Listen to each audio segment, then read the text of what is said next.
Hello বন্ধুরা, স্বাগত জানাই আমার আরও একটি নতুন ভিডিওতে। আজকে আমি চলে গেছিলাম বসাকপাড়া উৎসব ক্যাটারার হয়ে ক্যাটারিং করতে।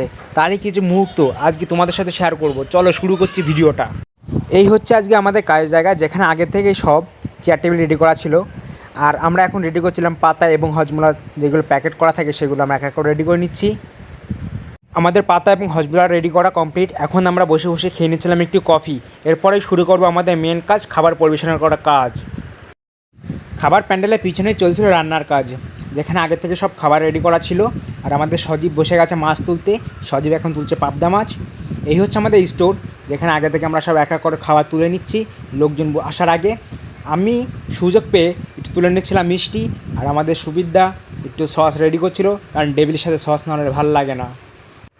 আমাদের সমস্ত খাবার তোলা রেডি, আমরাও রেডি, কিন্তু এর মাঝখানেই আমাদের সাথে ঘটে যায় একটি বিরাট ঘটনা। প্রচণ্ড বৃষ্টিতে খাবার জায়গা তো নয়, পুরো প্যান্ডেল অবধি উল্টে ফেলতে হয় আমাদের। খাবারের স্টোর চলে যায় ভিতরে, খাবারের টেবিল কমে যায়। দেখতেই পাচ্ছ চারিদিকে কী বৃষ্টি, প্রবল হারে বৃষ্টি। যাই হোক, বৃষ্টির মধ্যে আমরা আমাদের কাজ থামাইনি। আমরা এক এক করে আমাদের ড্রেস সেট আপ সব চেঞ্জ করে খালি পায়ে খাবার পরিবেশন করতে লেগে যাই। এটা ছিল আমাদের প্রথম ব্যাচে একটু লোক কম হচ্ছিলো, কারণ বাইরে ঝিরঝিরে এখনও বৃষ্টি হচ্ছিলো। আর এই যে স্টোরের নিচে পুরো কাদা জমে গেছে। অবশেষে বৃষ্টি থামে এবং আমাদের হয় একটি ফুল ব্যাচ। আমরা বসে না থেকে আমরা এক এক করে খাবার দিতে শুরু করি। বাইরে এখনও ঝিরঝির করে বৃষ্টি চলছে। আজকের কাজটি ছিল উৎসব ক্যাটারারের, যার মালিক সত্যজিৎ ব্যানার্জি।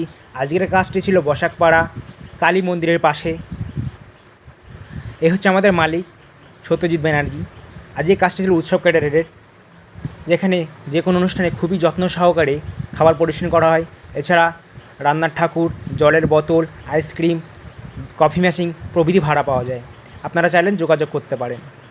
আশা করছি আমাদের কাজ এবং আমার ভিডিও আপনাদের খুবই ভালো লাগছে। ভালো লাগলে একটি কমেন্ট করবেন এবং শেয়ার করবেন, পাশে থাকবেন।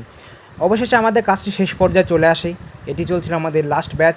এরপরই আমাদের কিছু ছেলে খেতে বসে যায়। এরপর আমরাও এক এক করে খাবো এবং আমরা অনেক রাত হয়ে যাচ্ছে, আমরাও বাড়ি যাবো। সবাইকে জানাই শুভরাত্রি।